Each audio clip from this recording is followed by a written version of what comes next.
Hello everyone, welcome to Deepu's kitchen. ఎప్పుడూ రొటీన్గా చేసే పల్లీ చట్నీ లేదా కొబ్బరి చట్నీ కాకుండా ఇలాగ ఒకసారి ఎన్నో హెల్త్ బెనిఫిట్స్ ఉన్న నువ్వులతోటి తమిళనాడు స్టైల్లో ఎల్లు చట్నీ ప్రిపేర్ చేసి చూడండి. టేస్ట్ అయితే అద్దరిపోతుంది, ఎంతో హెల్తీ కూడా. తప్పకుండా ట్రై చేయండి. ఇడ్లీ దోశకి సూపర్గా ఉంటుంది. ముందుగా ప్యాన్లోకి 2 టేబుల్ స్పూన్ల వరకు నువ్వులను తీసుకోవాలి. వీటిని కాస్త దూరగా రంగు మారేంత వరకు, మంచి సువాసన వచ్చేంత వరకు ఫ్రై చేసుకొని తీసుకోవాలి. చూస్తున్నారు కదా, మనకి కలర్ మారింది. సో తీసేసి పక్కన ఉంచేసుకొని పూర్తిగా చల్లారించేద్దాం. ఇదే బాణల్లోకి 1 టేబుల్ స్పూన్ అంతా నూనెను వేసుకుందాము. నూనె కాస్త వేడైన తర్వాత 1 టేబుల్ స్పూన్ మినపప్పుని వేసుకొని, అలాగే కారానికి సరిపడా 6 నుంచి 7 ఎండుమిర్చిల్ని అడ్జస్ట్ చేసుకొని వేసుకోండి. కొంచెంసేపు వేయించుకోవాలి. ఆ తర్వాత ఇందులోకి పెద్దవైతే ఒక 5, చిన్నవైతే ఇలాగా ఒక 10 వెల్లుల్లి రెబ్బల్ని యాడ్ చేసుకొని, అలాగే చిన్న ముక్క చింతపండు కూడా యాడ్ చేసుకొని మరొకసారి ఫ్రై చేసుకోవాలి. మనకి మినపప్పు అనేది కాస్త రంగు మారి ఇలాగా మంచి సువాసన వస్తుందన్నమాట.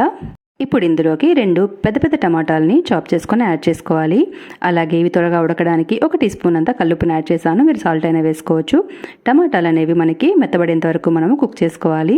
మధ్యలో ఇక్కడ 2 టేబుల్ స్పూన్ల వరకు ఫ్రెష్ కరివేపాకును కూడా వేసేసుకొని టమాటాలని బాగా ఉడికేంత వరకు ఉడికించేసుకోవాలి. చూస్తున్నారు కదా, 2-3 నిమిషాల్లో మనకి టమాటాలు ఇలా మెత్తబడి పర్ఫెక్ట్గా రెడీ అయిపోతాయి.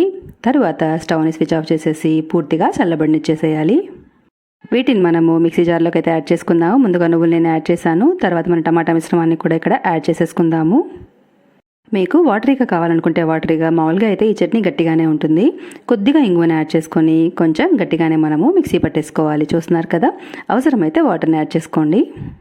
వేరే బౌల్లోకి ట్రాన్స్ఫర్ చేసేసుకొని కొంచెం వాటర్ని వేసుకొని అడ్జస్ట్ చేసుకొని ఒకసారి కలిపేసుకొని తీసుకోవాలి.